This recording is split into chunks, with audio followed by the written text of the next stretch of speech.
Public speaking is one hell of a topic, isn't it? Being able to speak effectively to an audience is a matter of to your success. And just by looking at your faces, I want to stop a little bit the presentation and reflect on something that is happening right now. Yeah. So the moment that you enter this room and realize that I was the one delivering this speech for you, a lot of thoughts start invading you. So what's happening here? So who is this guy? So he's now delivering a speech about public speaking. And what's that? To be bluntly, a part of you has already kind of judged me. Another part has already critiqued me. Another part has already criticized me. The way I look, the way I talk, I mean my accent, my pitch, the pitch of my voice, the way I walk, everything. And you know what? That's okay.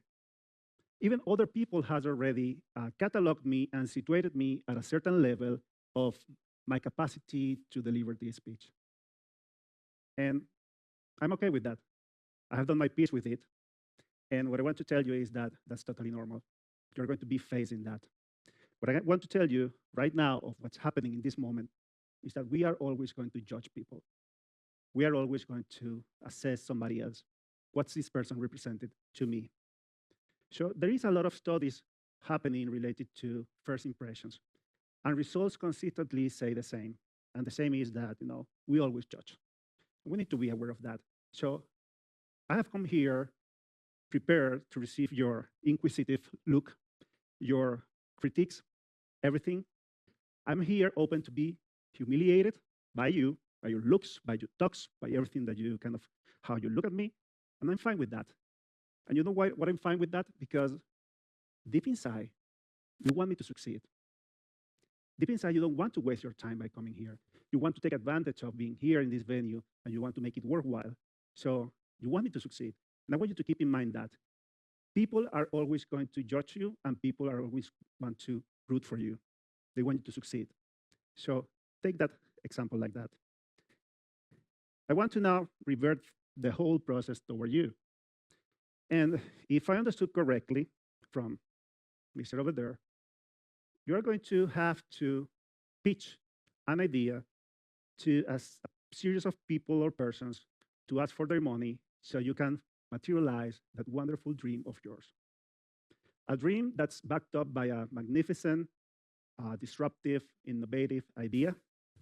A dream that you have been working on so long that you just want to make it happen. And somebody tells you, that guy over there, that you have to do that in a few minutes. So imagine this, that you have working so long for months, even years. You have attended meetings, workshops, strategic business sessions, and then you have to compress all that hard work in a few minutes. And that person is also telling you that your future depends on that, at least your near future. It's horrible. It's horrible. So you start thinking, you pay attention to the instructions and say, how can I do to say what I want to say about my idea without leaving out those important details that has costed me a lot in this brief moment to that people that is kind of willingly to give me their money so I can materialize my dream. How can I do that? Then you start entering in this kind of state of distress. You start thinking negatively. Am I able to do it? So the whole anxiety starts increasing as long as the timeline approaches to that decisive moment. So the anxiety starts increasing. Then your confidence seems to just go down the toilet, vanish.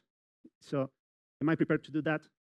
What am I doing? So the anticipation is killing you. And even you have people around you telling you that you can do it, that they're rooting for you. Your negative thoughts seem to be winning the battle. Then the day of the presentation comes. You are fed up. You just can't take it anymore. You are very close to a nervous breakdown because you don't know what's going to happen. She's laughing, so she knows what I'm talking about. And you said, you know what? Screw that. Let's go with it. Let's just, let's do it. I just want to get over with this. Okay, but just minutes, instants before stepping in front of your audience, something happens. You forget everything you wanted to say at that moment. Your frontal lobe disconnects from your brain, and so you don't remember anything. Stress increases, and then you just say, what am I going to do here? So you're about to have a nervous breakdown. So you start being kind of aware of your body. So your heart starts pumping faster. You start hearing your heartbeat. Yeah? So you start sweating a lot like crazy. Your mouth gets dry. Can you imagine that? And then, what happens is you get nauseous. Your back muscles stiffen, and then you just go out and say, okay, let's do it. You're in front of the people that you have to present for these brief moments. And then suddenly you remember what this John Russo guy told me, that I'm open for humiliation in front of these people. And then why did I attend that public speaking workshop? I hope I don't see that guy anymore in my life. Yeah? So, and then you go off and give your speech. Have you felt that? It's deeply, isn't it? You have just experimented glossophobia. It's a word combined from two Greek words, glossa and phobos. Glossa means tongue, and phobos mean tongue, fear. So that's a fancy word for fear of public speaking. You are not alone. It is said that,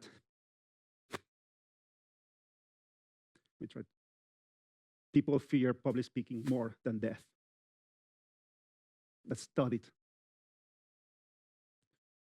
People fear public speaking more than death.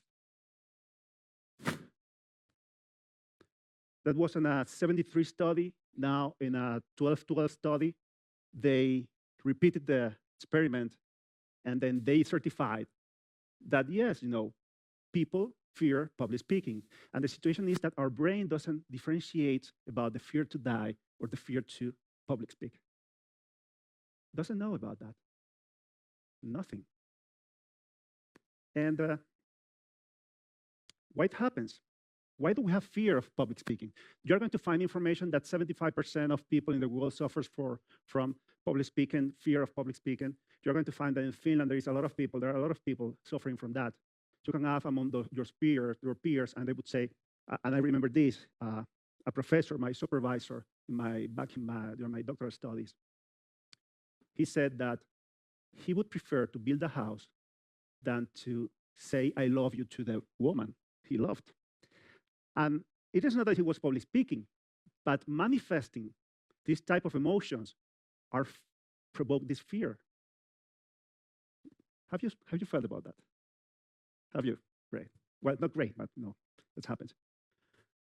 I'm going to tell you right here how to overcome that fear of public speaking.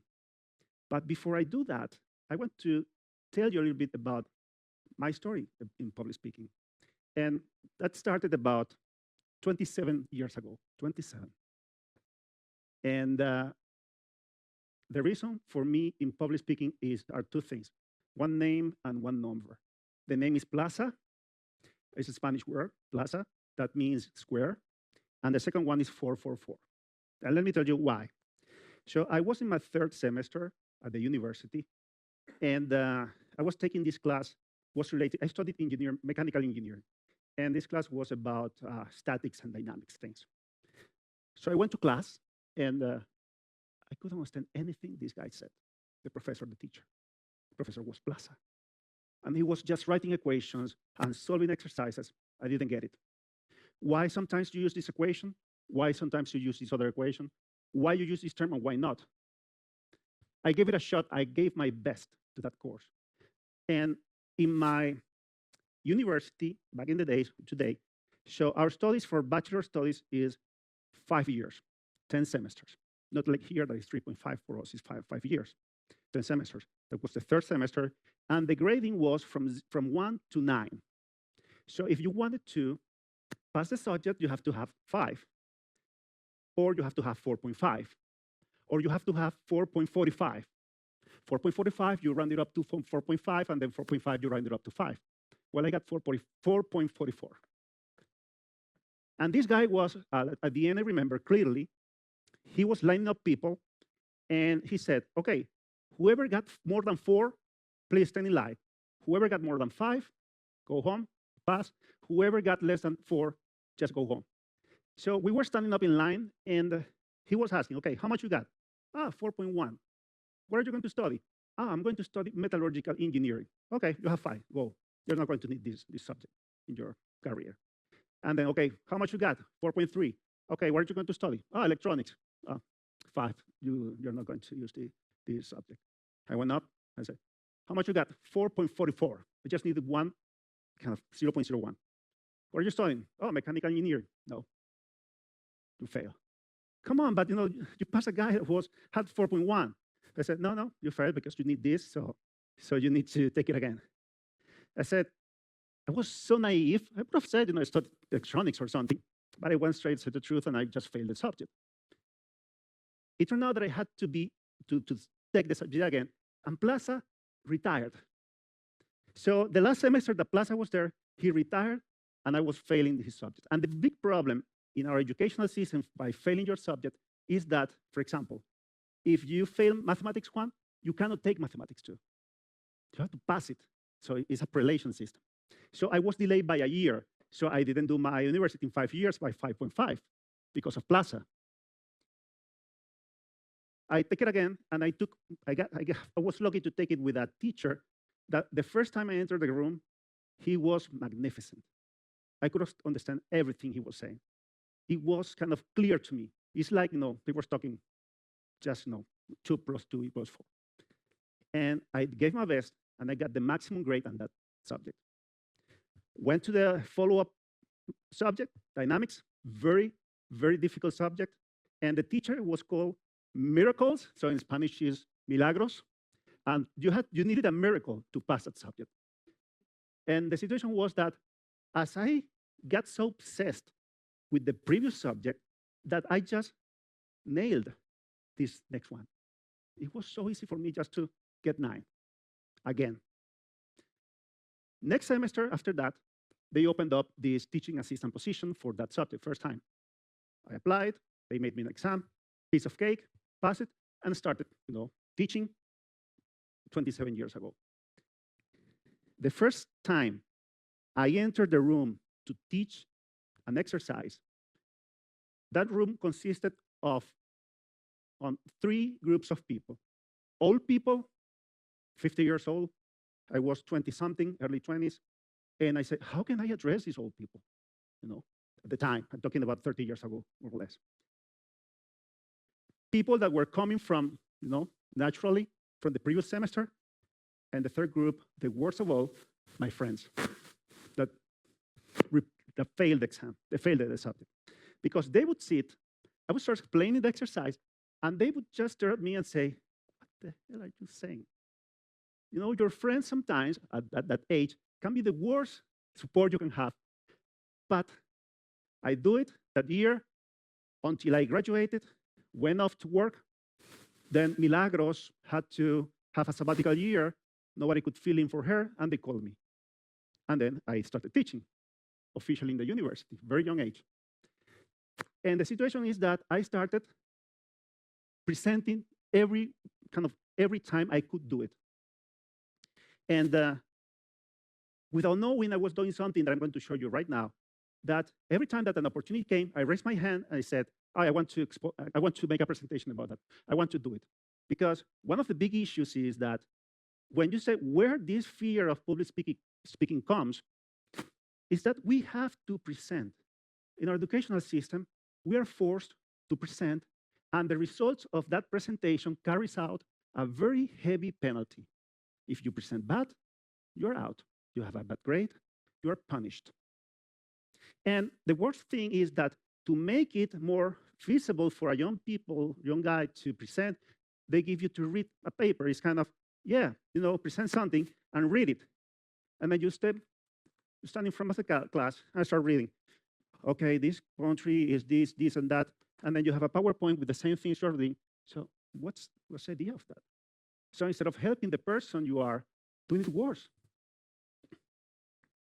So I believe that's one of the reasons why we fear public speaking. Of course, there is another set of reasons why. If you suffer from social anxiety, that's a different thing. You have to be medicated. No, you have to do something to take care of that. I'm not going to talk about that. But if we go millions of years back, fear of public speaking might be stemming from the fact that we were afraid of being left out of the herd of the group of people. So by me exposing right now to you, I'm subjected to your opinion and to your, let's say, judgment and say, get out of the room. And then million years back, I would be alone, and then I would be prone to be hunted by felines and animals. So, and that's embedded in us. Many millions of years are embedded in our brain. So I believe many of you have heard about this triune brain. So there is a theory by Paul MacLean that says that the brain is kind of evolved in three parts. So the first part is the reptilian brain. It's what controls our respiration, all our body functions and everything. You don't need to think about that. But what about the limbic system? The limbic system controls all our emotions. It controls everything that we feel, everything that is trying to keep us alive. And part of the fear of public speaking stems from that, for our limbic system trying to protect us. Don't expose yourself to people because you're going to be left alone and you're going to be hunted. Now, today, 2023. And so we're already predetermined to fear. So what should we do?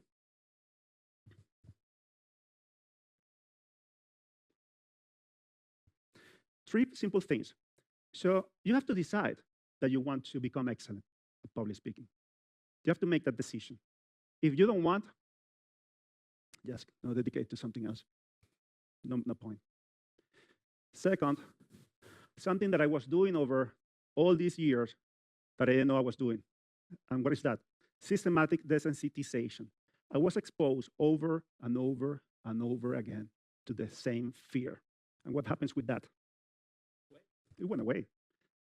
Actually, it doesn't go away, but you get addicted maybe to it, isn't it, Ramon? You get addicted to the anticipation. And so the first one is up to you, if you want to do it. The second one, as my, let's say, suggestion for you in this process, is that you expose yourself to this fear. How can I do it? Right now, is it too late? No, it's not always too late. Because one thing that you have to remember is that you always get good at this. Always. Do it. You might fail the first time, you might fail 10 times, you might fail 20 times, but you always get good at it. How can I do it here in Helsinki area? Well, I'm not going to talk about studies about how to virtually get rid of this fear or get exposed or get desensitized, but you can go to Toastmasters. Who has heard about Toastmasters? Toastmasters is a speaking group. There are about 3 or 4 in Helsinki area, Espoo. They meet every week, every 15 days. So it is a 1 hour, 15 minutes session, very structured, very welcoming. People all the time is shaking hands, hello, welcome, and everything. So very strange for this region, but people does it. And there's a structure in the class. And there is one thing called table topics. So you go to the group, and then they say, okay, who wants to talk? So you raise your hand, goes up, you stand there, and they say, okay, now you are going to talk about, I went once. I visited once, actually. Now, let me tell you a story. So I go there. I always want to be there. So I go there, and then they said, okay, who wants to volunteer? So, okay, I go there. So for me, totally new. I step on the podium, and they say, okay, do you want a hard topic or something? So the host would give you a topic. They said, okay, talk about time is infinite, out of nothing. So you're not prepared for that. And then they give you 30 seconds kind of to think about your whole structure, and then from 1 to 2 minutes to expose your case, out of the blue. So I went there, I started thinking, okay, let's hit it on. So I started doing it. If you do that repeatedly, by the way, and you don't get kind of, everybody is going to give you feedback. They're going to tell you, okay, take your hand out of your pocket, or don't cross your arm, and this kind of stuff, or you kind of use a structure. And it's very welcoming. And you do it and do it and do it again until you just, diminish the fear. So I went that, I did that table topic first time, I won it, and for me it was a surprise. And it's something very different that you just go there and just participate in the stuff if you really want to do it. Systematic desensitization. Third, use a structure. Maybe we are fear of public speaking because we don't know how to structure the talk. And now you just, if you use a good structure, that is something that you can benefit from and get rid of that. So I cannot do anything for the first time, for the first one. So you take care of that. The second one, you take care of that if you want to. But the third one, I'm going to show you something here. And then we're going to have fun. I hope that we have fun with something I'm going to prepare for or show you. See, yeah. So let's see the structure of public speaking. And I'm going to alternate this between some pictures. Maybe some of you present are in these pictures, but hopefully you don't get mad. And what I'm going to say is always positive. But I was not sure who was coming. Public speaking, whatever you do, 3 minutes presentation for a pitching idea, or 20 minutes or 2 hours like I'm doing right now, has these components. So you have a purpose, or you speak because you want to inform something, or you want to persuade something, like taking money out of people to fulfill your wonderful dreams.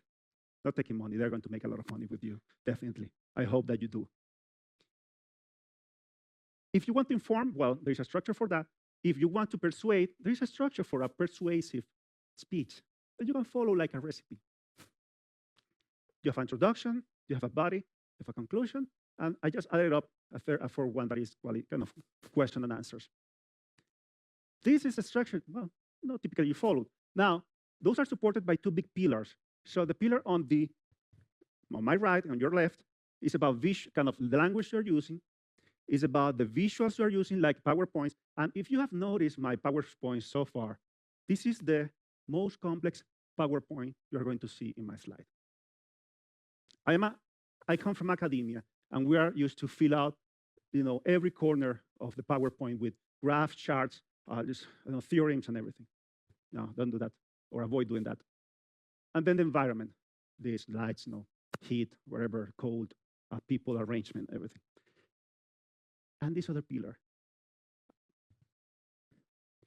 Have you heard that about 90% of the communication is done, non-verbally? Well, this was the responsible for that, Mesrabian Albert, close to the 70s. And he later, at a study, he said, no, you got it wrong, guys. It's not 90%.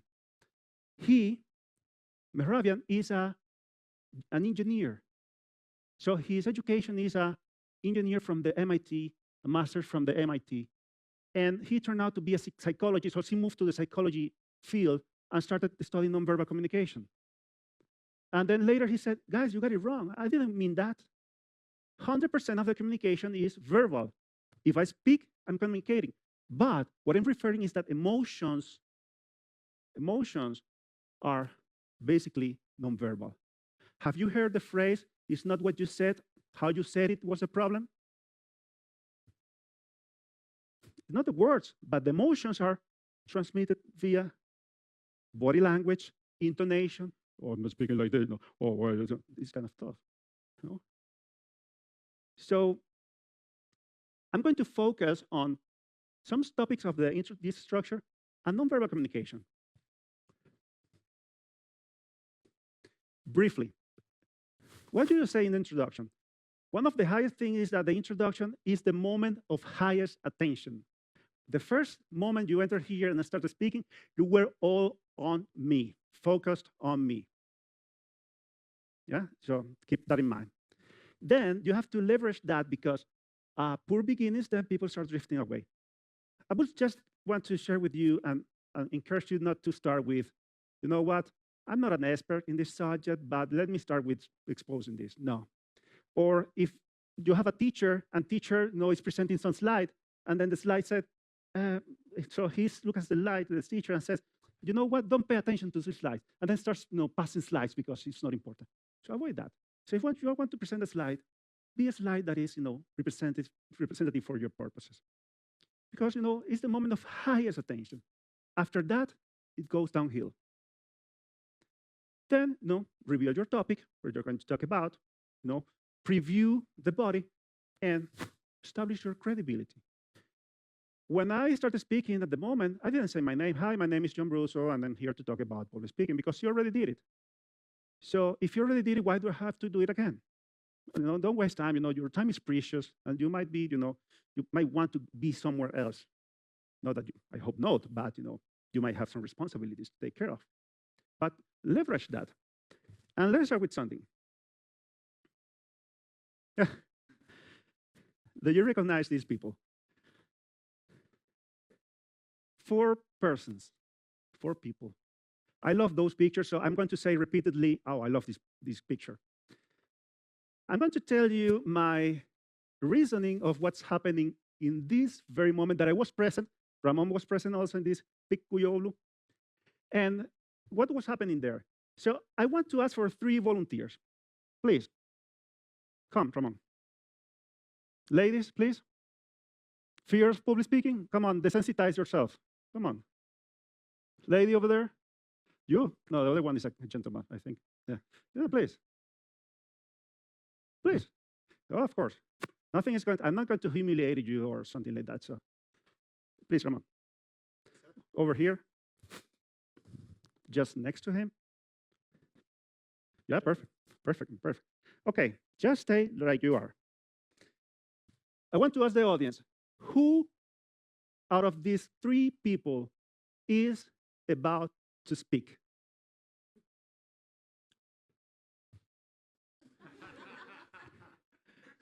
You say him. Is there a feature that why you pick Ramon? He's what? Or he press benches, he just pumps weight, Okay, I'm going to now tell you something. Let me just turn this up. Can you put your hands like this? They're like this. Or, yeah. Who is about to speak here? Angela. Why? She's different than her. Okay. Okay, put, please. Okay. Now step a little bit forward. Yeah. Who do you think is about to speak? Yeah. So you see what's happening now in this, in this picture? So if you're going to present several in one go, look at what's happening here. Look who are telling you to signal who is about to speak. So don't confuse the audience. Ramon is kind of, he just presses bench, he's body pumping. So, you might think about it. But as soon as Angela steps out, something like this, I'm taking the lead. Yeah? So practice that. And the rest of the team kind of acknowledge that and, go with it. Thank you, Ramon. Thank Angela, you. Your name is? Roberto, thank you. What's happening here? Who is about to speak here? The lady, why?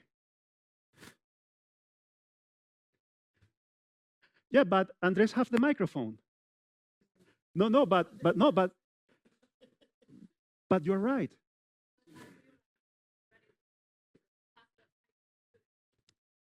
Actually, there are 3 figures, Pedro, I'm going to, 3 figures of power here where you don't know what the hell is happening, but she's the boss of the department. Yeah? She's a supervisor. And she kind of she's just standing there. Maybe just she's speaking, and even though Andres have the microphone, she's the one taking care of things. You see? This is another very powerful figure. He's just, there, just waiting to jump in and talk. Pedro, what's Pedro doing? Pedro is chilling. He's just you know what? I don't care. No, it's not what I don't care. No, yeah, he's whatever you say, guys. I'm here, whatever you say. Okay? I love this picture because it represents a lot. So let's look at Andres' stance. So look at Irina's legs, look at Alfonso's legs, but Andres is exerting some certain power position. The most you splay your legs is the more authoritarian you look. Yeah? And if you look like that, so no. And you don't look authoritarian like this because of our limbic system says that you are not prepared to be attacked. Because if somebody pushes me, I will fall down. But if he's like this, I'm saying, I'm ready to go. And he is, I'm ready to go. So you have three figures of power, and you have Pedro chilling out and rooting for whoever wins. Sorry, Pedro, you are in many pictures here. So I love something I love about Pedro that, and you're going to want to show you why he's very transparent. He's very transparent in his emotions, and he doesn't hide it. I don't hide it either. You know, I'm going to show you something. What do you think, Andres? Have you seen yourself like that?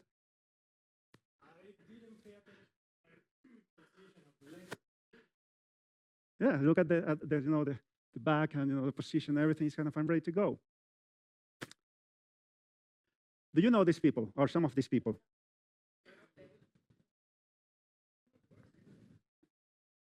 Trump. I'm not going to make a mistake and try to guess who this one is. I know this one. Well, not personally, but this is the Prime Minister of India, and then Trump again. So what's Trump? I'm not, you know, I'm just showing what Trump is kind of how Trump stands. Trump stands like this. So what's up, bro? Come at me, you know, kind of. I don't care about you. I'm exposed. I'm just, you know, giving you all my torso. So you want to hit me? So come at me, bro. Look at Trump. Look at this guy. He's also saying, I don't care. Come at me, you know. I'm not afraid. So look at Melania, Trump, and look at the guy. Yeah.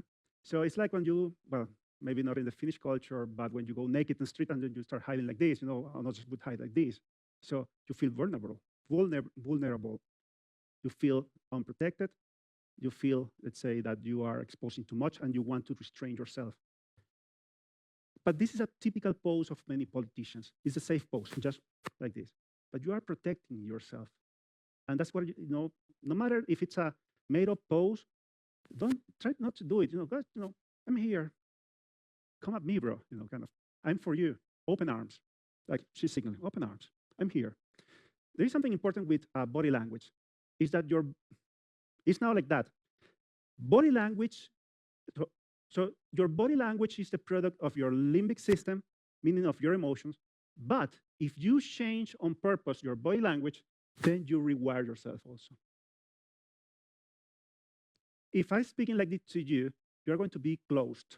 You're going to be, you know, restraining yourself also, because we are communicating unconsciously on a body language level.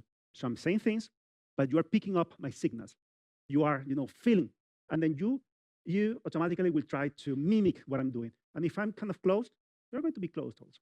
So when you speak with your people, when you are going to present your idea, be open, be welcoming, yeah, because they are going to be open for you. Let's look at another one.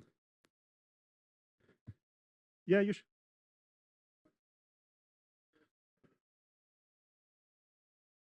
No, no.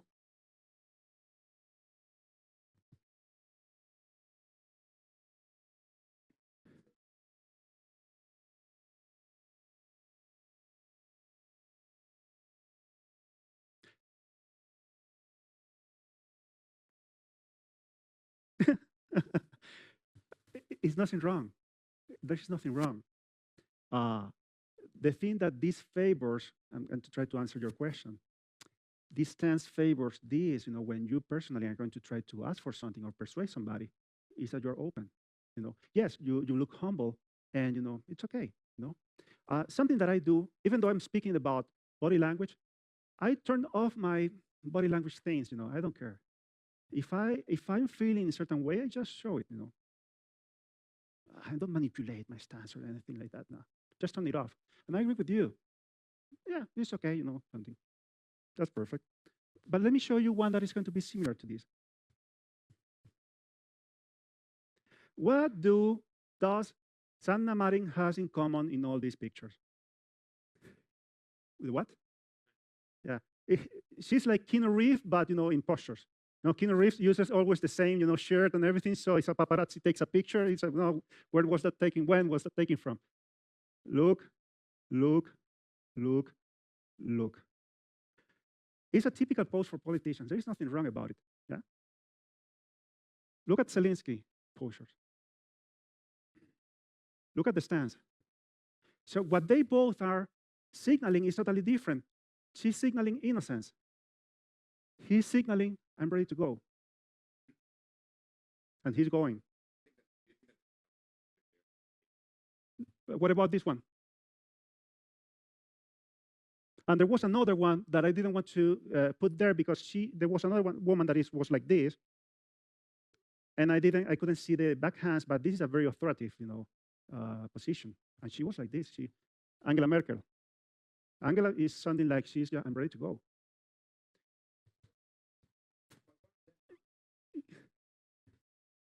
Yeah. The reason I don't want to infer what's happening because it might be authority, but this is authority. But if you have it like this, then it's another thing.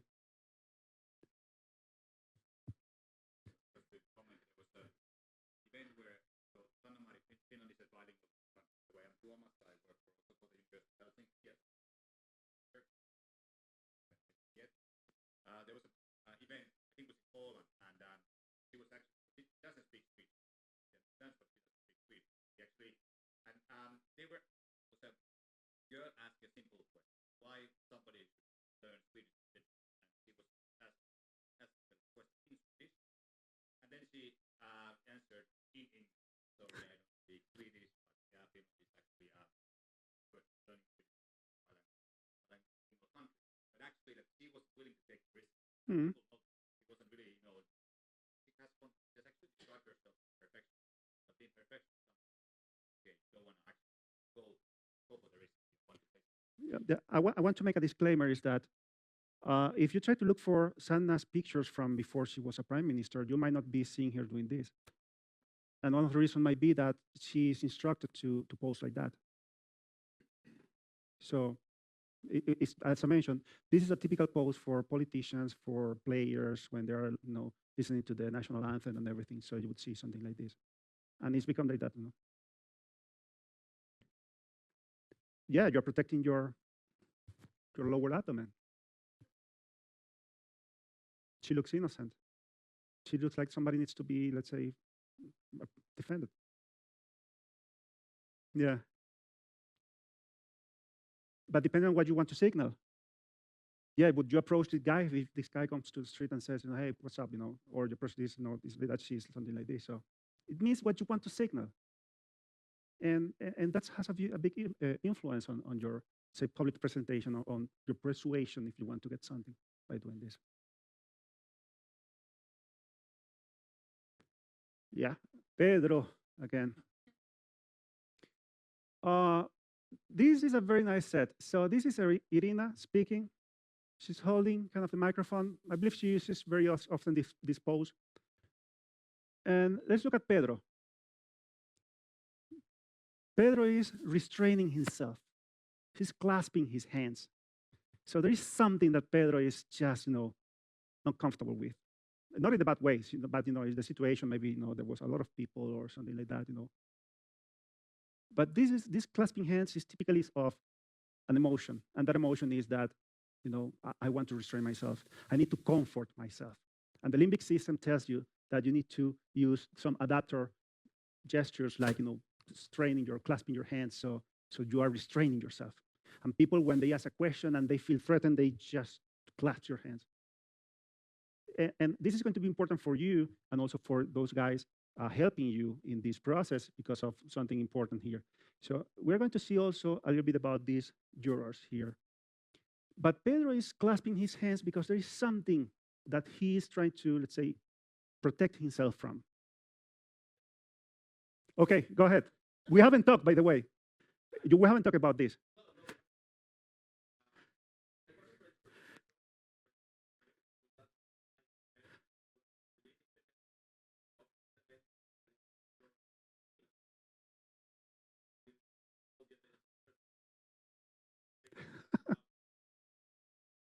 But you appear. Okay. Okay.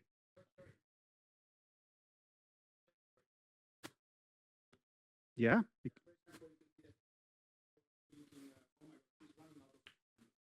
Yeah, perfect. Yeah, there is something that the real meaning of that is there is something that he wants to do or say, but he cannot do it. Yeah. And let's see Pedro again, maybe in the next slide. Pedro, it's fine. Everything's positive. Okay, no, but before that, body. The body of the presentation is the moment of the lowest attention. Now we are in the body of the presentation, and many of you are thinking, oh, I need to go home, I need to do this homework, I need to send these text messages, let me read this message that somebody sent me, oh, blah, blah, blah, this is boring, I want to go home, and this kind of stuff. So introduction is the highest peak, body is the lowest one, people is going to get bored. And then, what you should do there? Well, just state the context of your body, or of the whole topic, provide evidence of your claims, meaning that if you're going to explain something, provide evidence of what you're explaining in that sense, and then, bring your people, your contact home. If it's a 3-minute presentation, it's difficult to do it, but if it's a 2-hour presentation, then start engaging people, start talking to her, to him, to the other people, so people remain awake. I'm going to show you a couple of pictures that is going to be magnificent here. I like this picture. And the reason I like this picture is because he is open. So he's explaining something, I don't know why, but he is very open. And by being open, he's signaling, I'm open, this is openness. And most probably, the person receiving the message is going to be also tend to be open also in this sense. So whenever you can be open, please be it. Please just signal that you are, show your hands and say, I'm here. We want to do this. We want to achieve this. These are, the means that we want to do it. So it's very different to say, I want to implement this idea, or I want to implement my idea. So this is important. This is also a good sign. She's being open. Even though she has a microphone, she's been open. And that's very likable. That's something that you try to replicate it. Being open is always better than being, clasping hands. And look at Pedro also, again.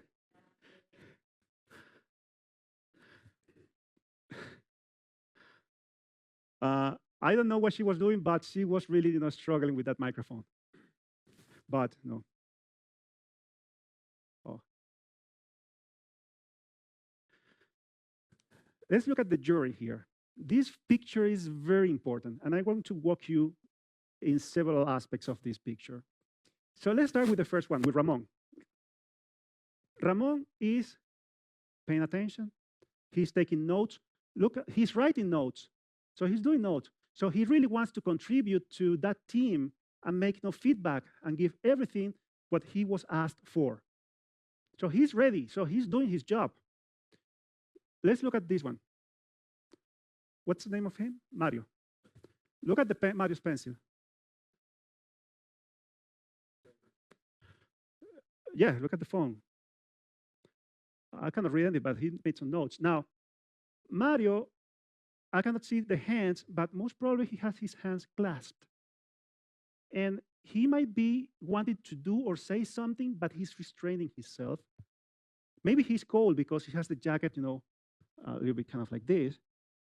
But he is restraining himself about that. Let's look at Irina. I cannot see well the hands, but if somebody was selling something, Irina would buy 2 units of that.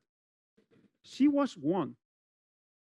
She was, give me 2 to go. I will take it. I would buy it right now. Yeah? Well, maybe, but look at the 4th one. Her body is not into the conversation. She's just detached from the whole thing. In nonverbal communication, the face lies. We learn to lie with the face. If you feel in certain cultures, people speak without any type of gestures in faces. But the feet are something that gives you away right now. She's not into the conversation. So if you're talking to a jury and you find this, you have to tackle, so why is she like that? Why is he like that? So these are the persons that you have to address to break them from that position that they have right now. Remember I mentioned that, yeah, public speaking, kind of a body language, is the results of our limbic system, kind of telling us what to do, but we can break that. And the kind of, if you see this is a person you have to tackle. This is a person you have to try to clarify things, because if his opinion is in a very, very important, let's say, position, you're going to be lost in this, or you're going to have it difficult. And that's another thing you have to tackle. And let me tell you something, and that's something that maybe is going to be helpful with Andres. This is a picture from the back. So I believe this person is called Sasu. Is it? Yeah. Look at Pedro. Pedro is chilling. Pedro is enjoying. He said, I'm happy. Yeah, so he has the floor, but Pedro is enjoying. Let's look at the proximia of this jury. So you have Mario sitting right next to Ramon, sitting right next to Irina, very close together, very, very close. They don't care, they can be, like this. Look at this lady. Why she is away from the group? What?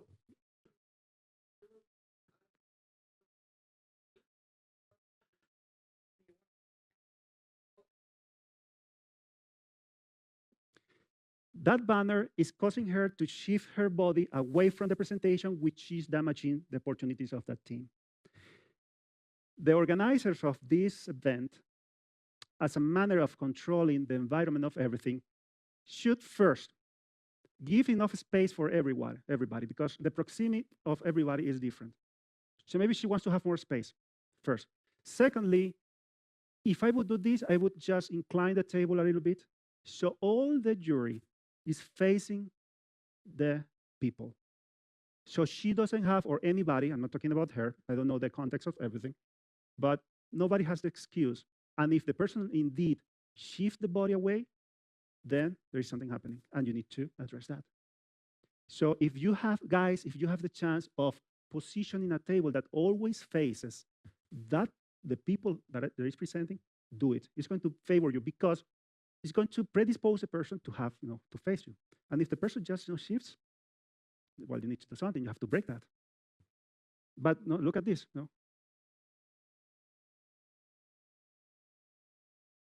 Yeah.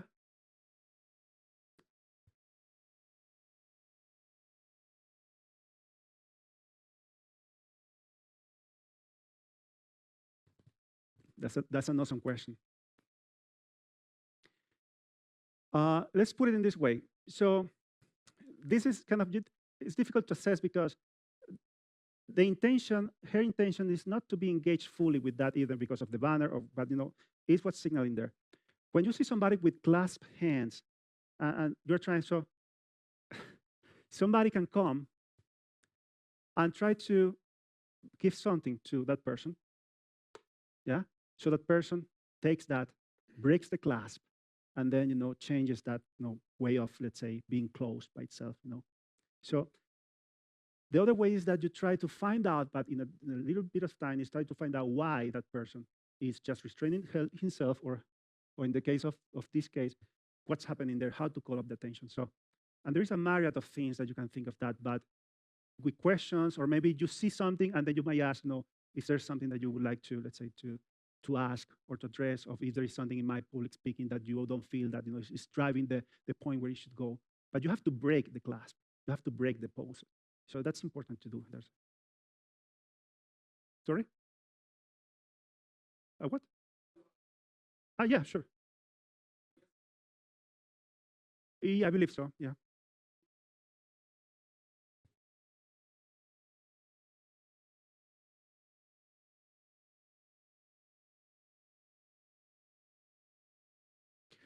Yeah, that's correct. That's correct. So the good thing about this, I believe it was a training pitch idea, training pitch day, demo day, yeah. So if you're speaking, if you're presenting this, and then just go back and see this, you ask yourself, okay, what was happening here?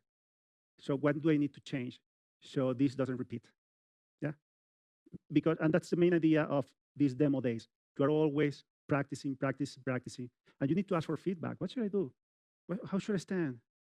Should I move my hands or something? Should I keep my hands like this, or what? You need to ask, because I very much believe that they would have the chance to correct their speech, or ask Mario, what did you like? Why you didn't like from my presentation? And he would say, well, you know what? I didn't believe what you said. Just assuming things.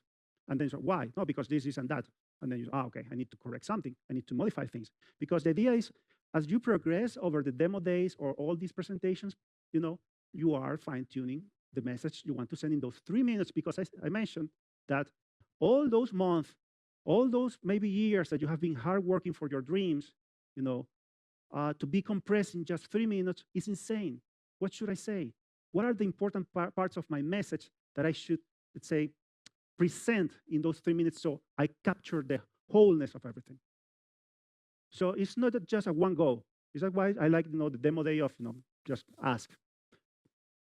Maybe, did I? Yeah.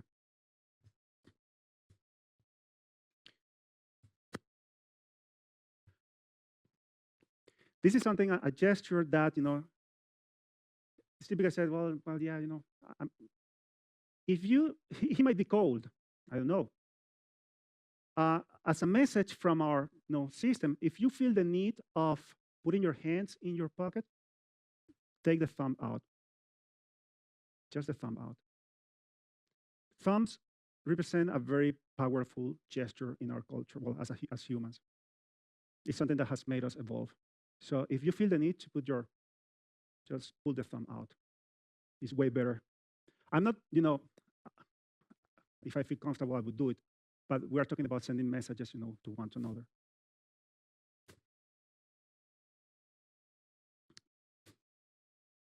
Usually when, I don't know what was happening here, but touching yourself is a response from your system that you want to pacify yourself. And you want to pacify yourself because you feel something that you shouldn't be feeling. And then when you start touching your bracelet, your chin, your women, they play with the jewelry or cloth or anything.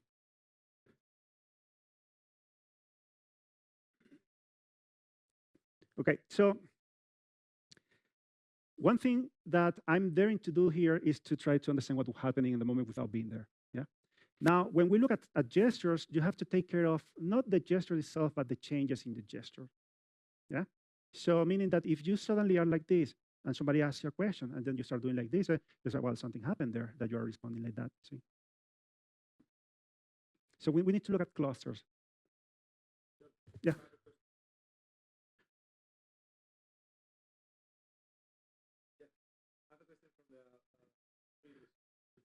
You were speaking about yeah. Yes. What would be your analysis to somebody standing with both hands side or common? What's your take? Yeah. So let's start with the fact that the thumbs are a powerful sign. Yeah. Because one of the theories says that thumbs are what allowed us to evolve, construct tools, write everything. So hiding thumbs is always a matter of shyness, confidence, kind of low confidence. So yeah, you can see this is a matter that you're hiding your power. So that's something that represents that's the message is sent. Not fear, but it's something that you don't feel comfortable at the moment. Yeah.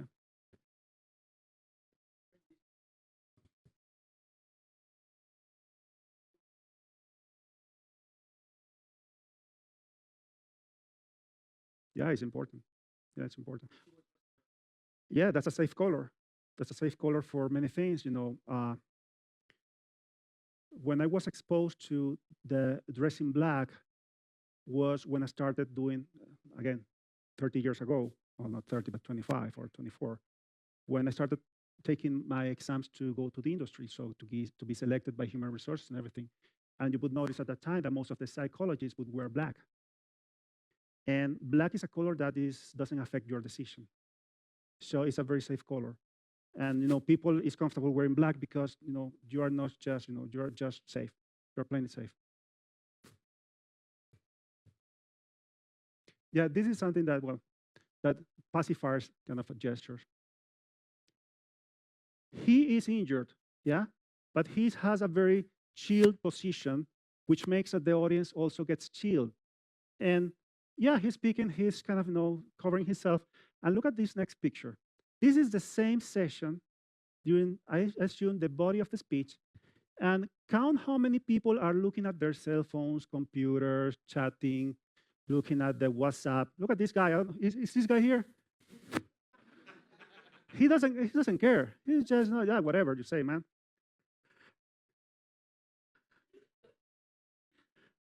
This is during the body of the speech, the lowest attention you can get because people just get bored and they just want to get over with it. Look at this. This 1, 2, 3, 4, maybe 5, 6. So about 40%, 35% of the population in the room was just, no, okay, yeah, tell me your story about team building and everything.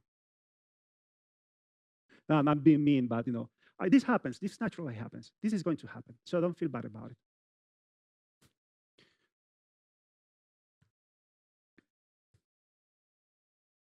Again, if you feel the need to put your hands in your pockets, stick the thumb out. You will look cooler, confident, and all of that. I don't know what was happening here because he was trying to either to read that and try to answer a question, but it happens. This, okay.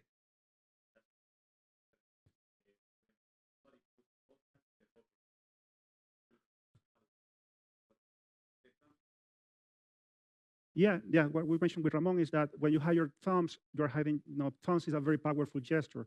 So, and it's something that represents power. So you need to have it always outside if you want to. If you put it outside, it shows that, shyness or confidence, or you don't feel comfortable with the situation. No, it's not. No, it's not. You have seen people like this. No, you have seen,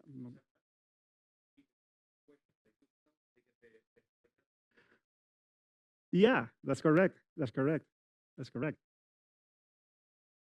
I love this picture. I just can't imagine the possibilities that was happening here. So she's clasping the hands, so she feels kind of a little bit vulnerable because of what's happening. He is, I don't know, you were there because you are in the picture. But he was kind of, no, I'm not going to accept that, no. So he's very clear in his position. There is something that he didn't like, and he's posing himself to say, I don't like it.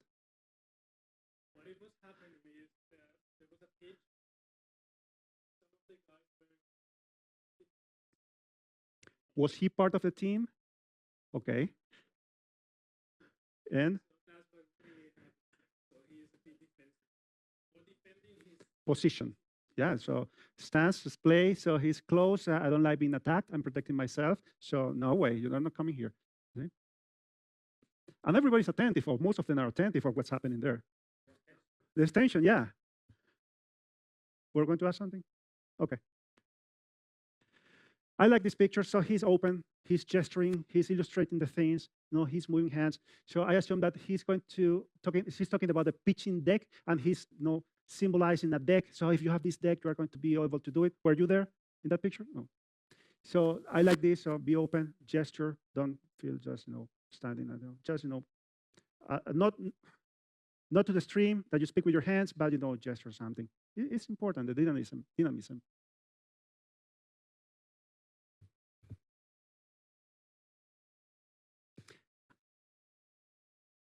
Yeah, Dragon Ball maybe or something. Yeah, it's a lot of money you're going to get, or you need to pay me. You need to pay me. Or you need to pay me a lot of money. This is a hell of a confident talk. It's the professor talk.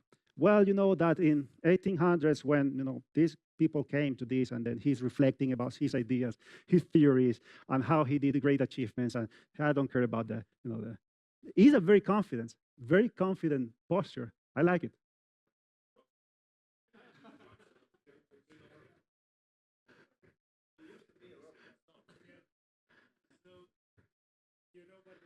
No, please tell me. Tell us. This is a private event in Nokia. That is for the partners of Nokia, but was invited today. So actually, I take myself first, before what happened here in the corner, you don't see the guy. Actually, the head of the whole here.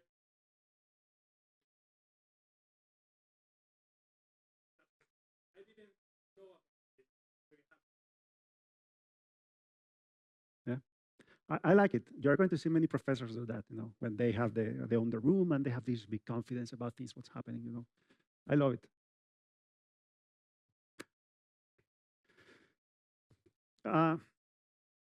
if you're going to try to persuade something, there are formulas, as I mentioned at the beginning. Yeah.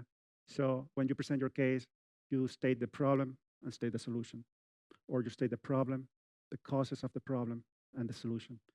Or if you go more fancy, you go to the more motivated scheme, where you create this attention, need, satisfaction, and then you go to visualization and action. When I started this speech, I called your attention by inducing fear or remembering fears of you about public speaking. Then I kind of call out that it could be solvable. Then I said that, it might be beneficial for you if you expose yourself to public speaking. And then I try to visualize with certain examples what's happening here. So there are formulas if you want to send a message. You don't need to be inventing things. So just take the formulas and try to bring your idea home with those formulas. So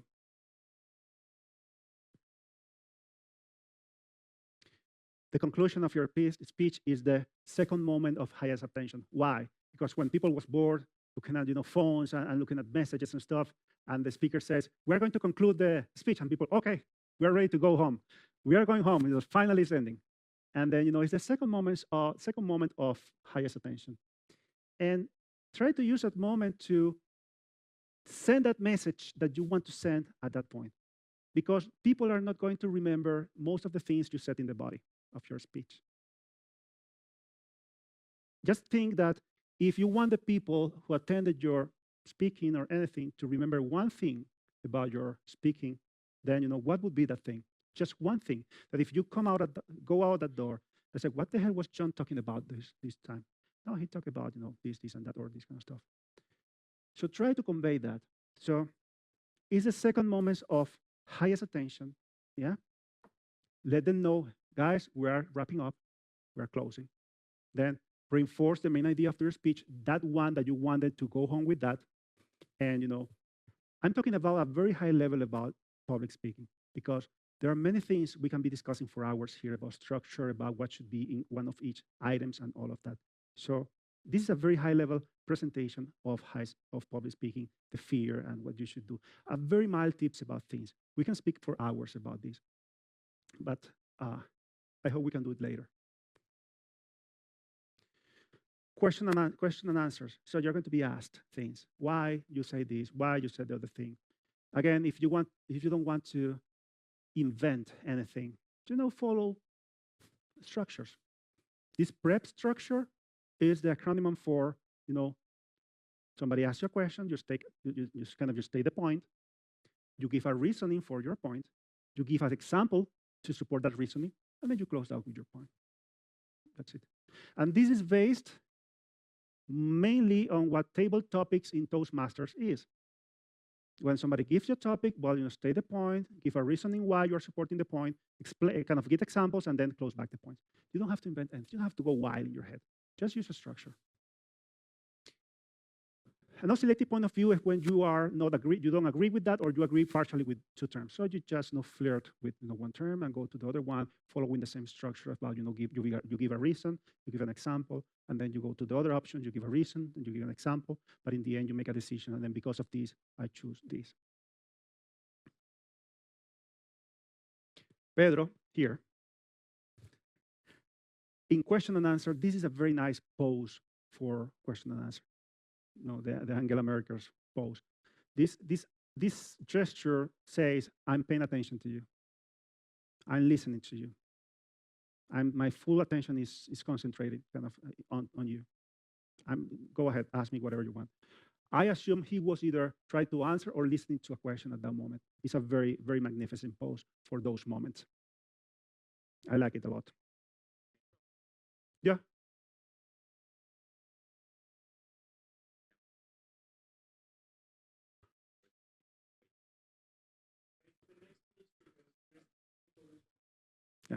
Yeah, I heard that also from the beginning, but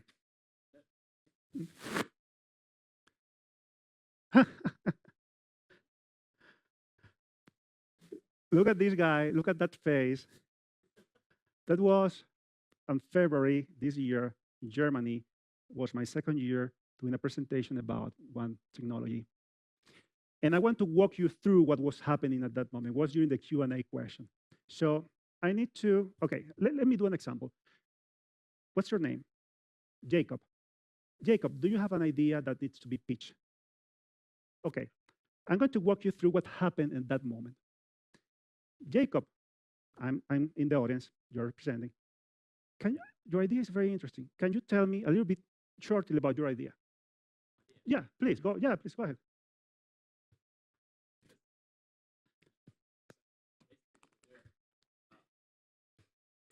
What do you think about it? I don't care about what he's doing.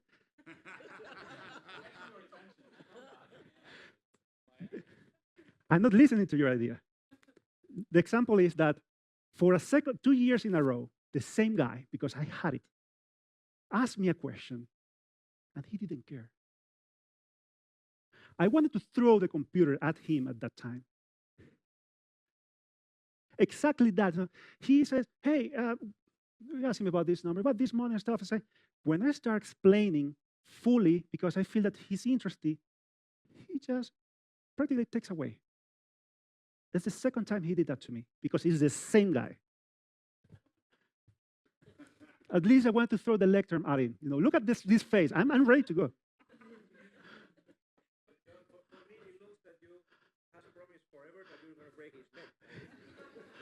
No, the face is, if I get you, you don't know what's going to happen to you.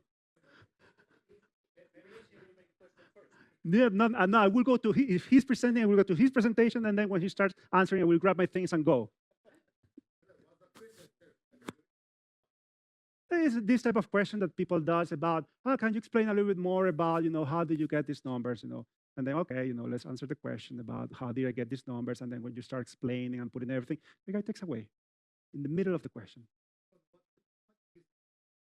It might be, but if you ask me something, and I'm answering to you, I'm expecting you to stay right there.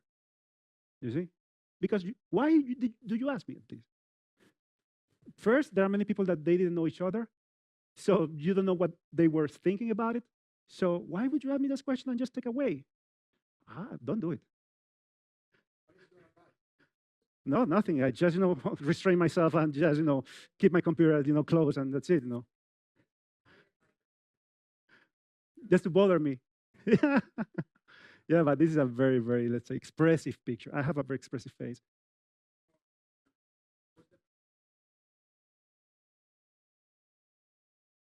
No, for sure he was a participant in the, yeah.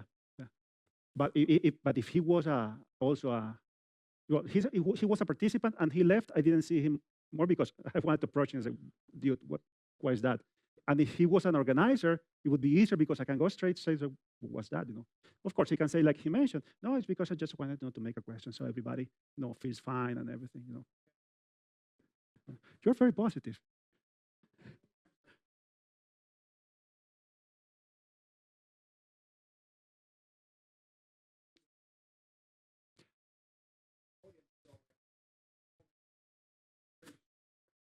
Always ask a question. Yeah. Yeah. Yeah, and that's correct. In every university conference I participated, the chair of the session would ask a question. That's kind of a polite way of doing things, and if there are no questions, that would be the question just to save the day. That's it. My conclusions, not the one in the body. Yeah, you can fear public speaking more than death because our brain doesn't recognize that if the fear is caused by death or by any other thing. But no, public speaking is really essential to the success of your career. And if you decide to approach it, you're going to feel better, you're going to feel more confident, you're going to structure better your presentations, you're going to get good at it if you apply systematic desensitization. You get exposed and exposed and exposed because the only way you're going to go is up.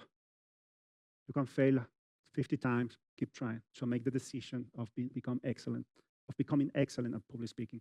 Just go for it. Remember what I mentioned at the beginning, that we judge people. We criticize people all the time. It's always going to happen. It's always going to happen. Some people is going to leave this room and say, I don't believe what he said. That's crazy. This kind of stuff. It's always going to happen. Yeah, it's part of the human, so we cannot do anything about it. But we can become desensitized about it. And then let's do it. Let's approach for that. And remember that we always communicate, let's say, even without words. So we are always exchanging information right now. So, this or how do you know, or kind of I want to throw the computer at you because you asked a question. So we are always communicating things and take care of that. We can come from cultures that are kinesthetic, very still, meaning certain cultures, if they don't move, that's better. If they speak like this, that's better. And then you have the opposite of other cultures that they are just, wrangling the hands and everything or moving. And that's and that depends on the culture. And have you heard about this uh, flight or fight reflex? That comes from the limbic system, but there is a missing point, which is freeze, flight, or fight. The first reaction of the human is to freeze, to stay still because the predator doesn't see you, the movement. And certain cultures has adopted the freeze approach where you just stay still, don't move well, yes, I'm here presenting this idea. It's going to be wonderful and you're going to make millions of it. Please buy from me or something like that. The second is to flight, get out, and that's where this lady shifted the body because her feet wanted to be somewhere else, but she had to be present.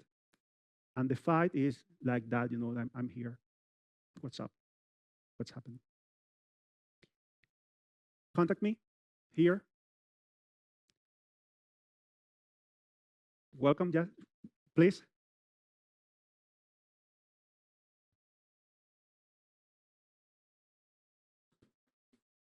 Yeah.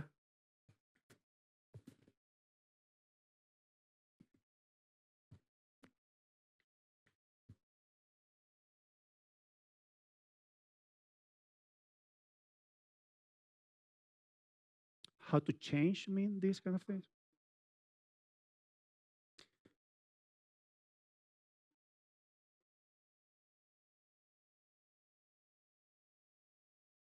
Mm, mm.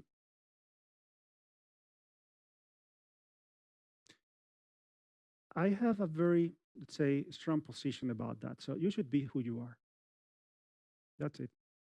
And as I mentioned, I don't turn on and off, these, let's say, body postures and stuff because it's very tiring. And for example, I need to remember that if I'm going to put the hands like they put my thumb or something like that, this is very exhausting. I just turn it off and I don't care, I am who I am. And the reason for that is that you can fake only body language until a certain extent, just a little bit, because your limbic system is always going to signal out things. And one of the things that people don't read that, but they're picking up signals and they feel something, but they don't understand what's happening. But a good observer would point out, oh, what's your name, by the way? Adina? Huh? You have a short name? Atu. Okay. Atu has something wrong. He's something wrong there. He did something that we don't like if he's a good observer. If I'm not a good observer, then I would feel something weird that it doesn't. It's when you see a person for the first time and you give that sensation that there is something strange here. So the only way you can change your whole confidence about public speaking or body posture and everything is that you have to get rid of those fears that you're having. And then just by changing that, you are going to, let's say, just, start feeling natural by having your hands like this.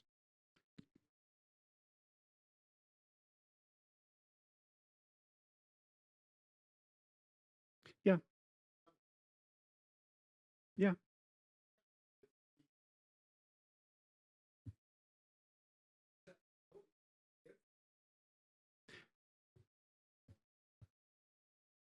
yeah, yeah, yeah, you can just, yeah. Let me just close down this question and then you would with you. So I would just be myself. Okay, you can take pointers about this. Don't stand like this, don't cross your arm and everything. Maybe you can remember, but imagine that at the beginning, you are trying to focus on remembering your presentation. your structure, what you have to say, and then you have to remember also, oh, please, do I have to stand like this? So it's very, very exhausting, And I repeat, you want to get good at it, just get exposed and get as many times as possible to public speak all the time. So because we have had this time that we have to speak publicly, but then when you change that, I have to I want to, it's a very different concept. No, just let me close with him. Yeah. Ah, perfect. You need this? Yeah, there is nothing more there. Yes. So yes, that's true. If you change your body posture, your body language, that would try to make yourself feel in a different way. You could use that, but it's very exhausting. But just get exposed. Just a second. Just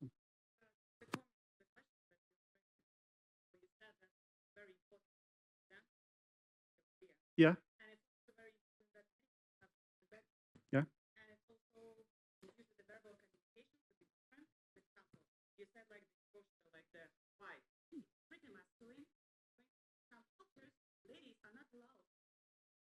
Mm. Mm.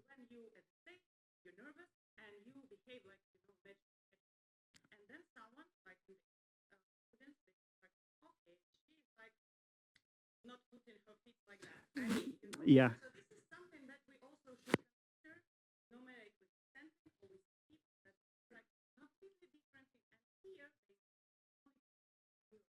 Yeah.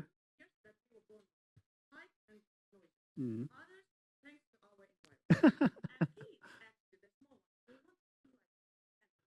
Yeah.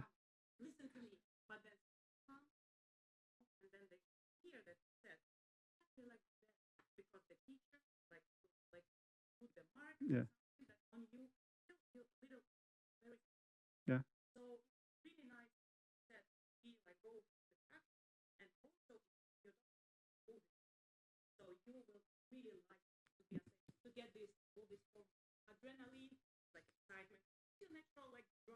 It is.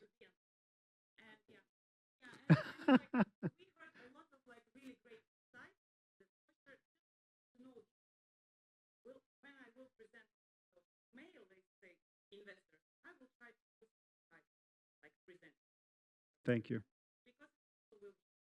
Thank you. Great comment. Thank you. Yeah, yeah.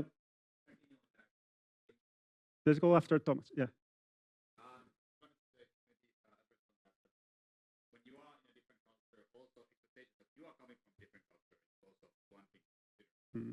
That people are aware that, okay, let's say if I'm in Vietnam and presented to the Vietnamese audience, I'm not supposed to be able to. So there is a sort of like a tolerance over there. I think Andres remembers when I was presenting to the American delegation. Remember that? Yeah. And if you want to become a good presenter, I actually insisted being there on the stage. I wanted to be there. I don't know if you remember that. I said I wanted to be there. Actually, I wanted to be there. Why? Because you practice with Americans, that's what you become better. And one more thing is that know your audience. If you know your audience, know your topic, and you always have not only what I do, but what can I offer to the audience. What is actually the proposal? What is the call for action? That actually has an impact. Yeah. Great comments.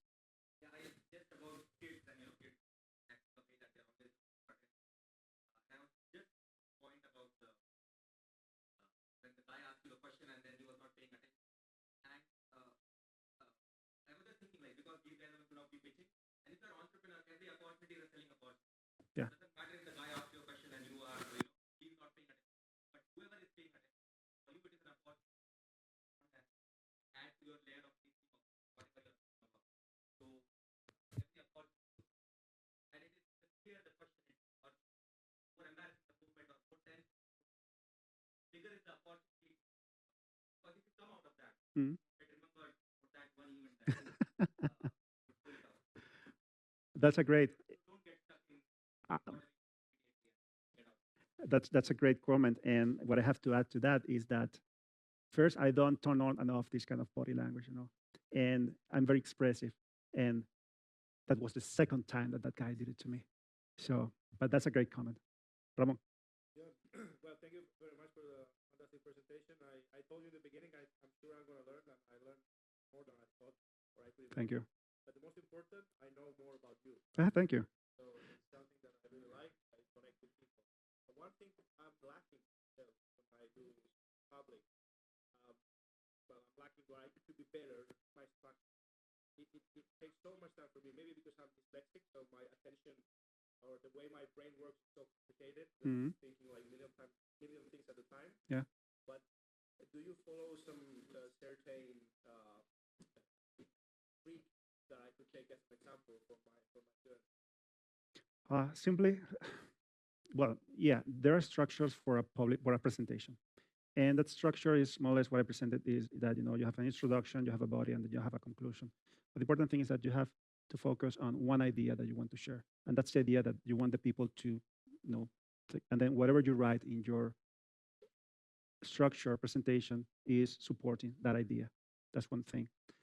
The other one is that you can build an outline of the presentation. And then after you build the outline of the presentation, you see what fits and what doesn't fit. And then ask yourself, do I really need to be talking about this or not? And then you remove parts or realize that that part's there. And then you're going to have the introduction. It's a very short introduction, focusing that's the moment of highest attention. So you want to establish your credibility, why they should be listening to you, why is the topic important, and this kind of stuff, because the attention is going to fade out. Yeah. So you want to grab the introduction. And the introduction is a short time. Then you go into the body where you develop the idea. And there are structures like you can build the body topical or by timeline or different aspects of that.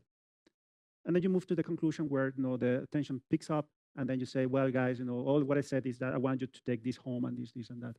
But yes, there are kind of, let's say, build an outline, see what fits, what doesn't support your main idea or not, but start with a main idea.